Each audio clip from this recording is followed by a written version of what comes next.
It's going to be a really interesting Super Bowl. I've actually watched the last number of New England Patriots Super Bowls, and over the last kind of 15, 20 years, and they've really been close games the whole time. So even last year, they were down by 17 points and came back to win in overtime. I don't think New England will blow the Eagles away by any stretch of the imagination. One of the things that we've seen the last couple of years is that the Patriots play really conservatively at the start, and then they kind of grow into things throughout the game. So I think it's going to be tight at the start, but I'd probably shade the Patriots by maybe one score just to pit them at the post. Yeah, and the Patriots, you're talking about close wins there. They came back against the Jags in the AFC, and the Eagles, they blew the Vikings out of the water, really. So I suppose the Eagles they're coming in maybe on a bit more of a high. They are. I mean, their form is excellent. I didn't expect them to beat the Minnesota Vikings that well. They did really well. Especially, I mean, they've got their backup quarterback in. So Nick Foles had to replace Carson Wentz towards the end of the season. And Nick Foles wouldn't be a particularly, well-known or particularly famous quarterback, but he's done exceptionally well. He's got very high pass completion rates.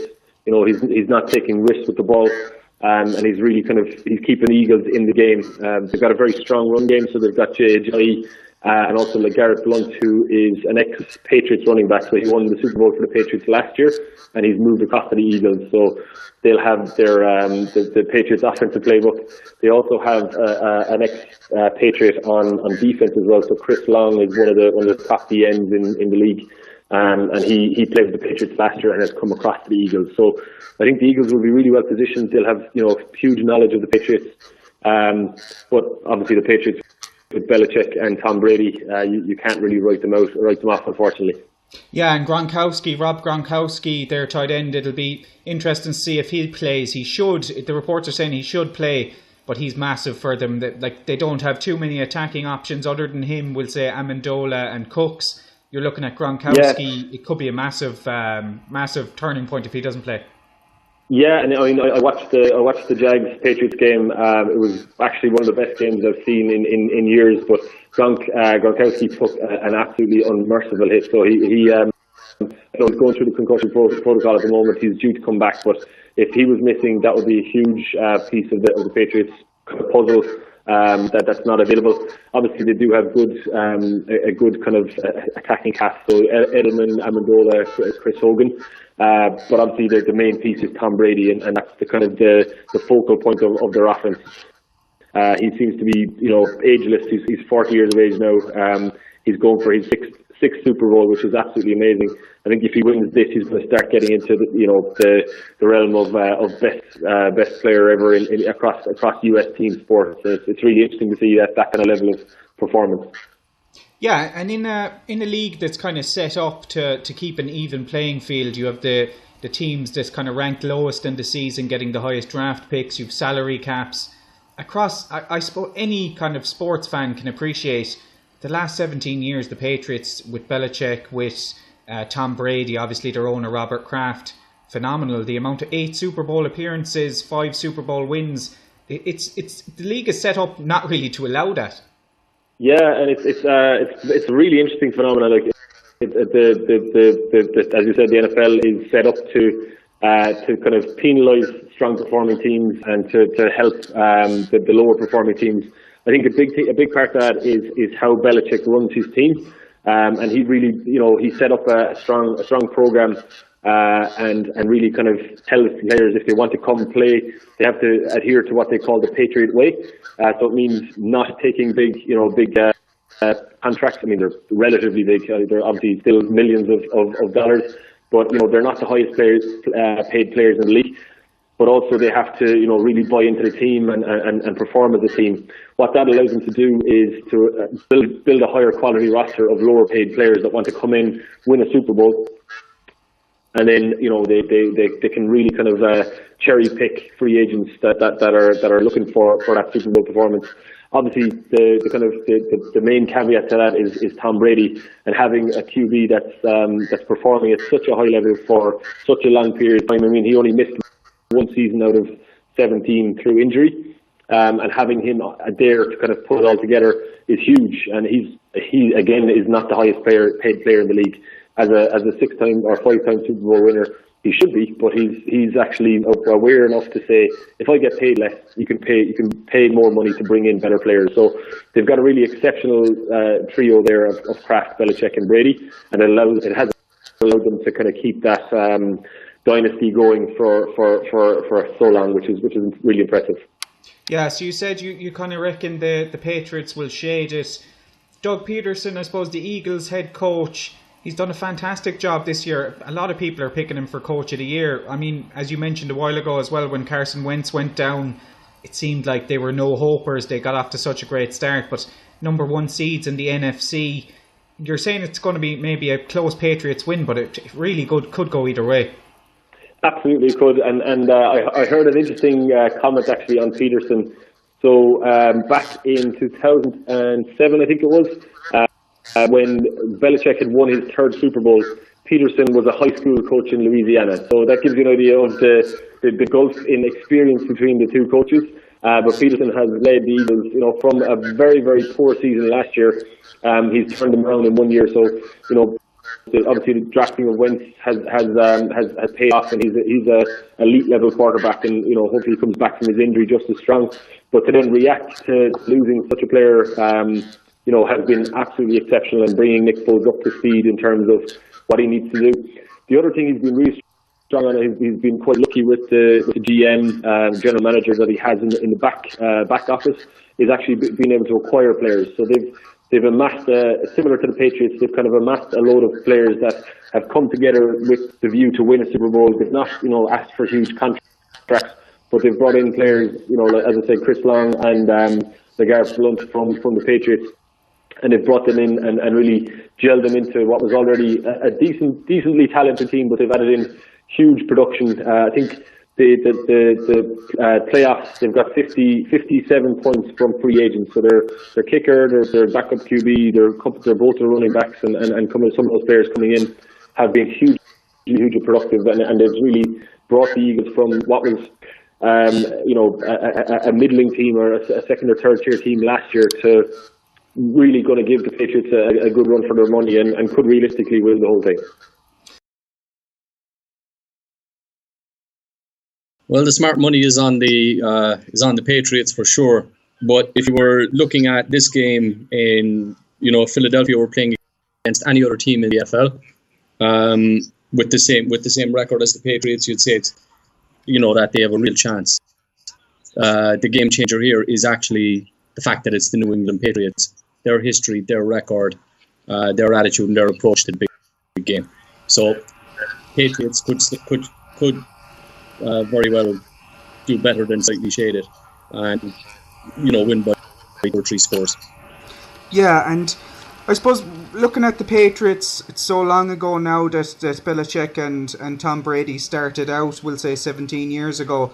In 2005, it was actually the Eagles they beat in the Super Bowl that really kind of cemented them as kind of the start of a dynasty.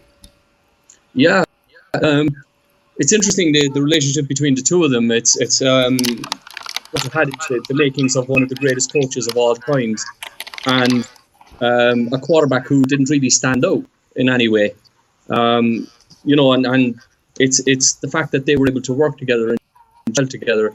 And if you look at how the Patriots have changed over the years, I mean, Brady is 40 now, he's been there so long. The supporting cast around him has changed so many times, but the constant has been the Belichick-Brady combination. And it's one of the most dominant, it is the most dominant coach-quarterback combination in all of football. Yeah, and obviously a daunting challenge for any team. What kind of case can be made for the Eagles if you were trying to make a case, they should do this, they should do that, to actually come away with the win? Look, it all will boil down to the Philadelphia Eagles defense, and they have a case there. Jim Schwartz is after building a really complete defensive line. They have 7 players who would be starters in any other program. Those 7 players have over 400 snaps each on a season. What that means is that they can change their look during the game. They can change up how they put pressure on Brady, who's a pocket passer. They'll collapse that pocket But more importantly, when it gets into the fourth quarter, crunch time, they should still have some in the tank to be able to finish the job. Most NFL teams would only have a kind of 4 or 5 guys that they can rely on. And after a long game and a long day, including the big break for the halftime Super Bowl entertainment, that's the longest halftime in all of sport. These guys will be gassed. Well, Philadelphia have 7 guys, and if they can put pressure on Brady, put him on the turf, get the sacks going early, and also a key thing is if they can create third and long situations for Brady. They've got this guy Patrick Johnson, who will come into the defensive setup. He's one of the best defensive backs in the NFL at the moment. Philadelphia only use him on third down. I look for him to pick up the likes of Edelman, key go-to guys for Brady on third and long. And that'll be the key, shutting them down on third down, using the defensive line and staying aggressive. Huge factor for Schwartz. He's got to stay aggressive. He's got to go after Brady, even on third and long, instead of hedging his bets and easing off on the pressure and hoping things will go well. He's got to go after him all day. And that, for me, is the only hope that Philadelphia have to come out of this thing smiling. Yeah, and you mentioned Edelman there. I'd say you would have meant maybe Amendola in that situation with Edelman out injured, but with Gronkowski as well coming, we're not 100% sure on Gronkowski. Will he play? Won't he play? It's looking like he will.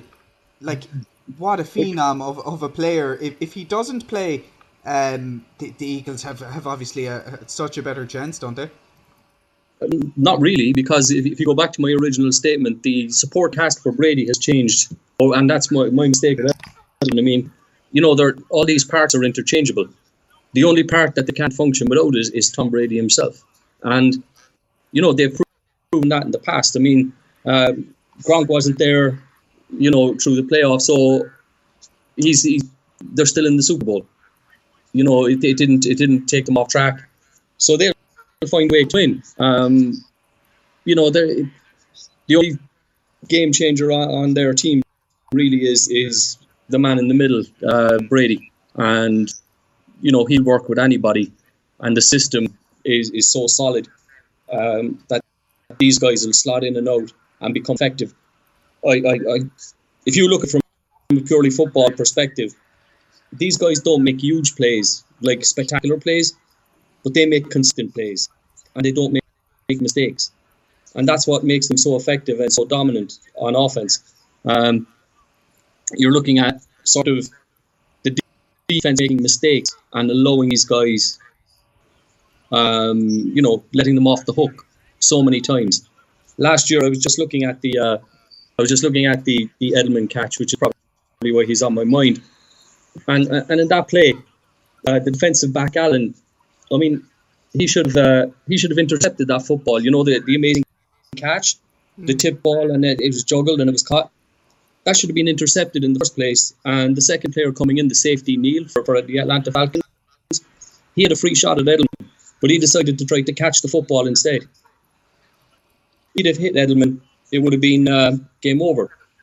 He didn't have to, try for the turnover at that point in time, and that's a mistake. That's a lack of focus, and that's what you get when you play against the Patriots. They're so consistent, they're so hard hitting. They do the small things well and consistently that the cracks in your team will show up against them. Yeah, and just finally, you did mention Brady there. I mean, going for his 6th ring, obviously such an important figure, the important figure for the New England Patriots. 40 years of age now. A lot of quarterbacks they seem to have kind of tapered off around his age. I know he trains differently and he seems to have a real healthy lifestyle, but how long can you see him going much longer? Well, his game hasn't tailed off any. I mean, I was thinking about this today in terms of other quarterbacks who've had other strengths and attributes that they lose sooner. Brady's style of play is a pocket passer. He sits in the pocket, he doesn't move around. So when you think back to the great scrambling quarterbacks from Warren Moon, Michael Vick, they all lost step. You think back to the great passers, and the arm strength disappears. Brady isn't throwing 50 and 60-yard bombs 5 and 6 times a game. He's playing within himself all the time, and he always has. That gives him a serious opportunity, to extend for another 2-3 years maybe at the same level. And the amazing thing about it is the man at the top, Bill Belichick, he's ruthless. So it's not going to be purely Brady's decision. When Brady wants to go, he'll go. When Brady ceases to become effective, Mr. Belichick will step up and let him know in no uncertain terms that his day has come. So, Belichick has all the confidence in the world in Brady at the moment, and that probably won't change over the next couple of seasons.